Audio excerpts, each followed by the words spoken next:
चलिए आइए। So sir, how was the movie the Kashmir files देखकर आए, क्या कुछ बोलना चाहेंगे सर? देखिए, मैं पूरे कितने 2 घंटे के 3 घंटे के मुझे नहीं मालूम, 3 घंटे, मैं 2.5 घंटे आंखें नहीं हटा सका फ्रेम से। इतनी इंड्रॉसिंग बात है, परफॉर्मेंस सुपर्ब है।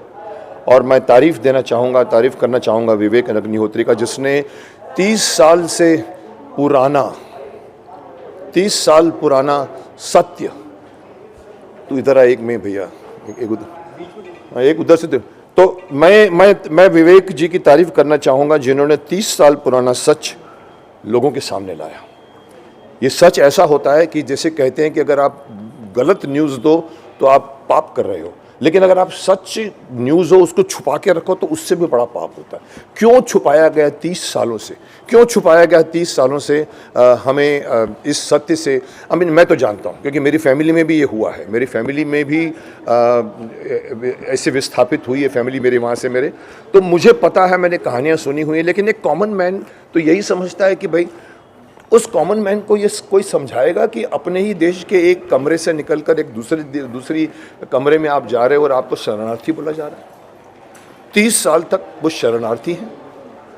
पाकिस्तान से आए तो समझ में आता है कि चलो पाकिस्तान से आए तो आप शरणार्थी हैं, लेकिन मेरे देश में से कश्मीर, जिसमें मैं हर साल जाता था, एवरी सेकेंड ईयर मेरे बड़े भाई साहब हमें श्रीनगर लेके जाते थे, पहलगाम लेके जाते थे। उसके जैसी जगह नहीं है हिंदुस्तान में, उसके अंदर हम रहते हैं। वहाँ धीरे धीरे कभी कभी मुझे याद है उस वक्त कुछ लोग कहते थे कि ये लोग ये जो बेचते हैं ना, जो चेरी वेरी, वो पूछते हैं अरे हिंदुस्तान से आए हो?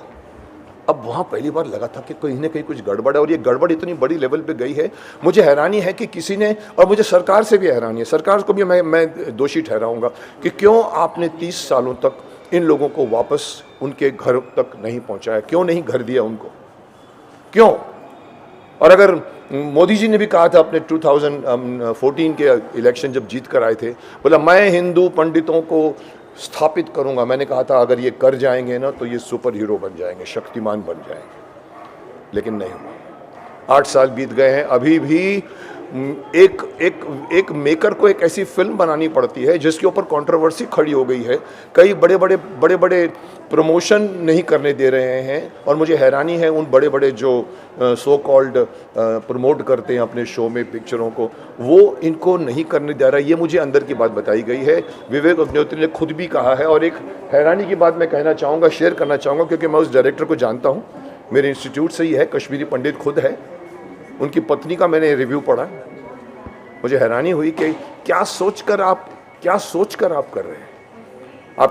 आपको समझ में नहीं आ रही कि ये सच हर शख्स तक पहुंचना चाहिए। तो मुझे हैरानी है कि भाई ये क्यों नहीं इसको, और इसलिए ये खुशी है कि आगे आप कह रहे हैं कि भाई ये कौन बोल रहा है, ये साइलेंस कौन है, ये माइक है?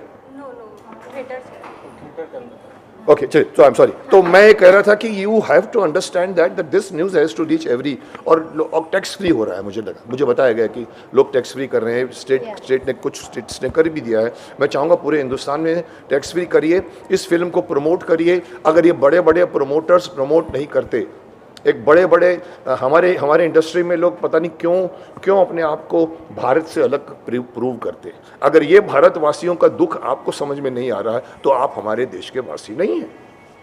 अगर उनमें से भी ये लोग प्रमोट नहीं करते तो इस फिल्म को पब्लिक प्रमोट करेगी। जैसे मैं आज बोल रहा हूँ, आपने भी रिव्यूज़ देखे होंगे, इवन कॉमन मैन के रिव्यूज़ भी ऐसे आ रहे हैं। आई थिंक ये प्रमोशन पूरी पब्लिक करे और पब्लिक देखे, और मैं समझता हूँ ये फिल्म बहुत बड़ा ब्लॉकबस्टर बने, क्योंकि ये एक मकसद, एक छूटा हुआ लक्ष्य जिसको सरकार भी भूल गई।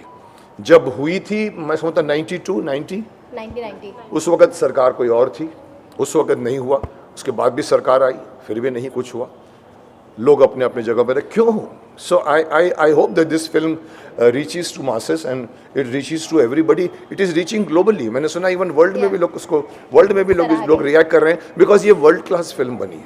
ये हमारे कॉमन 300 करोड़ की फिल्म नहीं है। 200 करोड़ की एक फिल्म अभी भी रिलीज़ हुई है जिसका नाम राधे श्याम, नाम इतना अच्छा रखा है, बट मैंने उसका भी रिव्यू पढ़ा तो थोड़ा सा निराशाजनक बात की। पैसे खर्च करने से फिल्म नहीं बनती। शक्तिमान पैसे खर्च करके नहीं बनी थी, स्टोरी थी। ये यस और कोई 30 मुद्दा साल ऐसा के- है जो अभी तक आपको लग रहा है कि छुपा हुआ है, लोगों के सामने आनी चाहिए, फिल्म बननी चाहिए उस पर?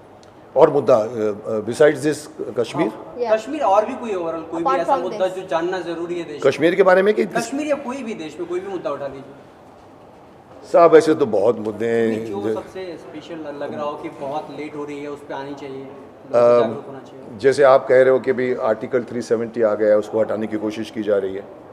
It has to be. मैं कई चीज़ें ऐसी हैं जो हमारे देश के प्राइम मिनिस्टर तक पहुंचनी चाहिए, नहीं पहुंचती। बहुत से मुद्दे हैं। हॉस्पिटलाइजेशन का सिस्टम चेंज होना चाहिए, एजुकेशन का सिस्टम चेंज होना चाहिए, एजुकेशन फ्री होनी चाहिए, हॉस्पिटलाइजेशन फ्री होना चाहिए। आज अगर हम हमारे देश की एक ही भाषा होनी चाहिए जिसको हम कहते हैं हिंदी है, और लोग कहते हैं नहीं साहब साउथ उसको वो करता है, अपोज करता है। साहब करने दो ना, क्या हमारा देश एक है? हमारा देश साउथ ईस्ट वेस्ट नॉर्थ नहीं है। वल्लभ भाई पटेल एक सार्वभौमिक राष्ट्र बनाकर गए थे ना, एक राष्ट्र। उसमें अगर बीच में अगर उधर से ममता वहाँ से कुछ बोले, साउथ वाले कुछ बोले, केरला वाले कुछ बोले और सरकार चुप रहे, नहीं साहब चुप कराइए, डंडे से चुप कराइए उनको। मैं ओपनली बोलता हूँ, देश में अभी एक ऑनेस्ट डंडा चाहिए। अच्छी अच्छी बातें पास नहीं होती, पार्लियामेंट में करोड़ों रुपए का लॉस हो जाता है, कुछ काम नहीं होता, तो वो करने की ज़रूरत है, एक पावरफुल सरकार। इसलिए मैं कहता हूँ कल इलेक्शन जो आया, यूपी का इलेक्शन, वो सिर्फ बीजेपी की जीत नहीं है, देश की जीत है। प्रचंड बहुमतों से आया। मैं चाहता हूं कि एवरी स्टेट में अभी रूलिंग सरकार, मैं इसलिए नहीं बोलता हूं कि मैं बीजेपी का हूं या मैं कांग्रेस का नहीं हूं या सपा का नहीं हूं। मैं इसलिए बोलता हूं कि देश को एक स्थिर सरकार चाहिए। 75% जब तक मेजोरिटी लेके वोट नहीं आएगी तब तक देश का कुछ नहीं होगा। यही होता रहेगा, वो उधर से वो खींचेगा, उधर से करेगा। सो आप पूछते क्या होना चाहिए? मैं समझता हूँ एक ऑनेस्ट डंडा होना चाहिए देश में जो असली बातों को ठीक करे। जी हिजाब को लेकर भी काफ़ी कंट्रोवर्सी हो रही है अपने देश में, उस पर क्या कुछ बोलना चाहेंगे आपसे? सर देखिए, धार्मिक मामले इतने हैं कि भड़काने में टाइम नहीं लगता। ये पॉलिटिक्स और ये राजनीतिज्ञ हैं जिनका माफ़ करना एक ही धर्म है, कैसे जीता जाए। ऑपोजिशन चाहती है कि मैं टांग मार के जो शासन कर रहा है उसको गिरा दूं और फिर बैठ जाऊं। करोगे क्या आप? हमने भी आपकी हिस्ट्री देखी हुई है। सो आप जो अच्छे काम है उसकी प्रशंसा कीजिए, बुरे काम को आप बुरा ही करिए। लेकिन यहाँ 100% बातों को आप बुरा बोलोगे तो लगेगा कि आपके मन में खोट है।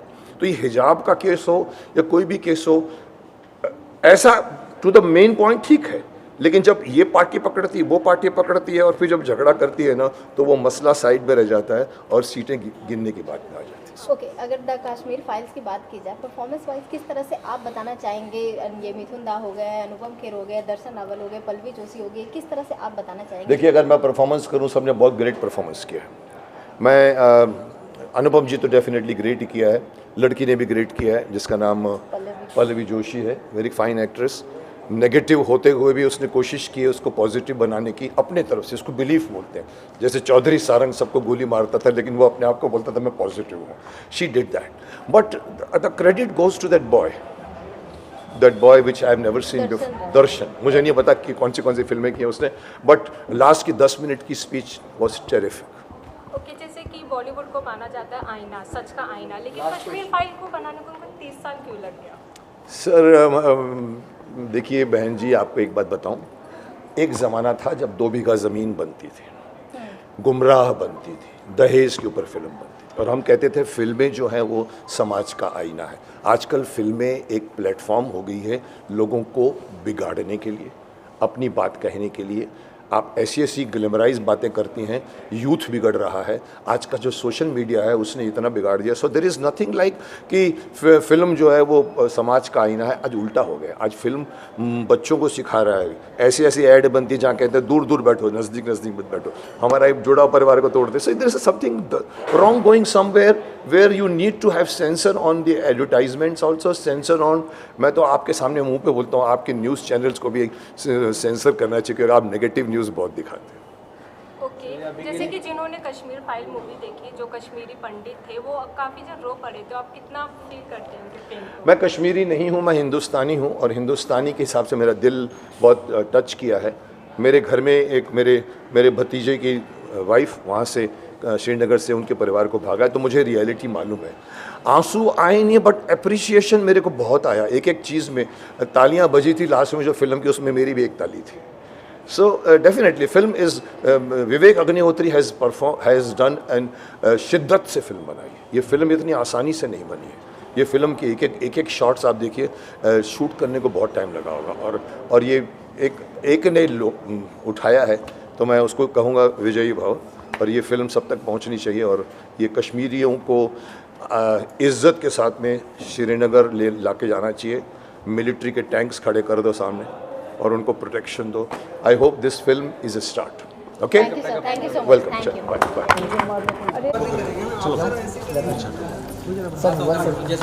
जय से बात कर कोऑर्डिनेट। अरे मेरा आगे चलिए। ओके, लेते जाइए, चलते दूर दूर बांग्लादेश में कोई नजदीक मत जाओ, शॉट ले रहा हूं। क्या डांस आइए सर एक टीम के साथ, सर एक सिनेमा टीम के साथ। अभी मैं और कोशिश दूंगा किसी को। एक फोटो सर, लास्ट फोटो लेते जाओ, बट अभी मैं कोई नहीं। अरे ये फोन तो मेरे पास था, ये तुमने कैसे शूट किया? क्या है सर? सही ले लो, जान। Thank you sir, welcome.